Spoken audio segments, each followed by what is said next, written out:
So, what did this father do? Did he forget to pay a parking ticket? Did he loiter? Did he run a stoplight? What did he do? Did he get caught with some drugs? No, he didn't. What he did was his kids were late to class too many times. So that required the police to come to his house, call him a liar, arrest him in front of his kids. Unbelievable. This guy owes a lot of money now. He got arrested because his kids were late for class.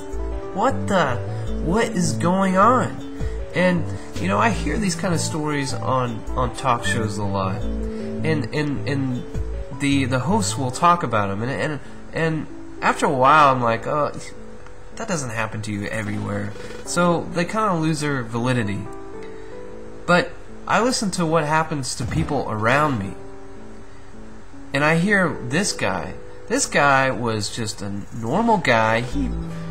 He's probably doesn't pay attention to anything. You can hear it in his voice. I mean, the guy is just exhausted out of his mind.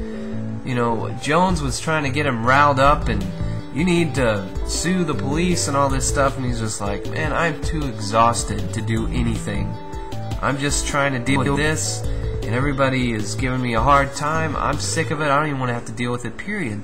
So they've essentially just beat this guy down. Kind of like they beat down all of us. And it dawned on me, I've had a similar situation happen. I want to share it with you, and please share this with everybody. I got a ticket by a policeman because the light on my license plate had gone out. So he gave me a ticket, and he was like, I'm giving you a ticket. If you get it fixed, turn it in, document it, you won't have to pay the ticket. So a few weeks pass, I do all that, I talk to somebody, fax it all in, it's all taken care of. Then about, I can't remember, it was like half a year, a few months later, while I'm not home, the police come to my door, bang on the door, and they have a warrant for my arrest. So they're looking for me. I am a fugitive.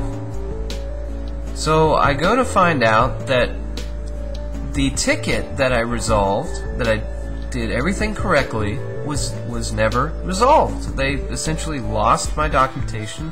There's no record that I resolved the ticket. And I moved, so there was no communication received about this warrant. So they've been looking for me because they got to arrest me because I didn't pay a ticket for a light on my license plate. So long story short, I go through all these hoops, and let me tell you, not every single policeman, not every single person made me feel like a criminal, but most of them did. They made me feel like dirt.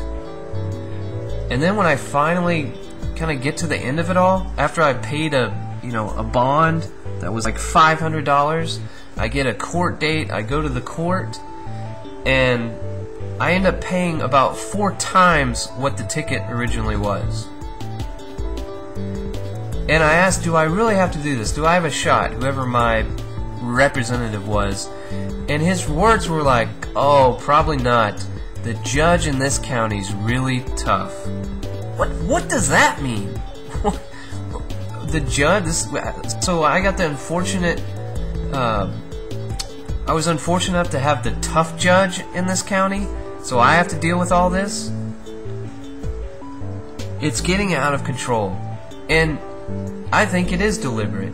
I mean, when you couple that story, you couple the story of the father with his kids being late to class, at school, and then you look at all the information on the TSA and all those horrible videos and stories of the TSA, they are criminalizing us. And it kills me is that you have the biggest criminals of all time sitting in their offices and their mansions, and they get away with it. They get away with everything. They get away with stealing $16 trillion They get away with the National Defense Authorization Act. They get away with destroying the Constitution. Alright, I'm going to stop there before I go crazy. See you next time. Truth has no agenda. Ron Paul 2012.